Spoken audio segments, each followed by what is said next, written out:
ఆంధ్రప్రదేశ్ మాజీ సీఎం జగన్మోహన్ రెడ్డిని liquor scam లో అరెస్టు చేయడానికి రంగం సిద్ధమవుతున్నట్లు వార్తలొస్తున్నాయి. అయితే సిట్ కీలక అధికారి సీఎంను కలిసి జగన్ కు సంబంధించిన పూర్తి వివరాలు అందించారని, సిట్ అధికారులంతా సిపి ఆఫీసులో భేటీ కావడంతో జగన్ అరెస్టుకు సిద్ధమవుతున్నారని సమాచారం.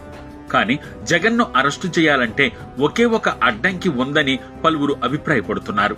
జగన్ అరెస్టు కోసం అన్ని రకాలుగా అన్ని ప్రయత్నాలు చేస్తూ ఒక్క ఛాన్స్ కోసం ఎంతగానో ఎదురు చూస్తున్నారు. ప్రస్తుతం జగన్ లిక్కర్ కేసు గురించి మాట్లాడితే కేబినెట్ పాలసీలో మద్యపానీయాలను ఎక్కువకి అమ్మడం, తక్కువకి అమ్మడం వంటి విషయం పెద్ద తప్పు కాదనే భావిస్తున్నారు.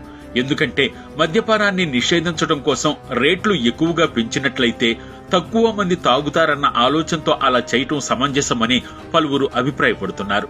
ఇక ఈ విషయంలో సుప్రీంకోర్టు కూడా ఏమీ చేయడానికి అవకాశం ఉండదని సమాచారం. మరొక విషయానికి వస్తే డబ్బులు ఎక్కువగా తిన్నాడని ఆరోపణలు చేస్తున్నారు. ఇప్పటి వరకు అరెస్టైన వారి ఆదాయాలను గమనిస్తే తమంతట తామే సంపాదించుకున్న ఆస్తులు అని తేలుతుండటంతో జగన్ కు ఈ విషయంలో కూడా సపోర్టుగా ఉందని తెలుస్తోంది. ఇటువంటి విషయాలన్నీ జగన్ కి అనుకూలంగా ఉండడంతో అతన్ని అరెస్టు చేయడానికి ఏదో ఒక ఆటంకం అడ్డుగా ఉంటోంది. అందుకే జగన్ పాలన సమయంలో విధానపరమైన నిర్ణయాల విషయాల్లో ఏమైనా లోపాలు ఉన్నాయా అని ఆలోచిస్తున్నారు. అయితే ఈ విషయంలోనే జగన్ ను కటకటాల వెనక్కు తీసుకువెళ్లడానికి ఏదో ఒక పాయింట్ దొరికే ఉంటుందని తాజాగా చర్చ జరుగుతోంది. ఈ పాయింట్ ను బయటకు తీసుకుని వస్తే నాయకుల్లో టాపిక్ డైవర్షన్ అవుతుందని ఎవరికీ చెప్పకుండా చంద్రబాబు సైలెంట్ గా ఉన్నట్లు వార్తలొస్తున్నాయి.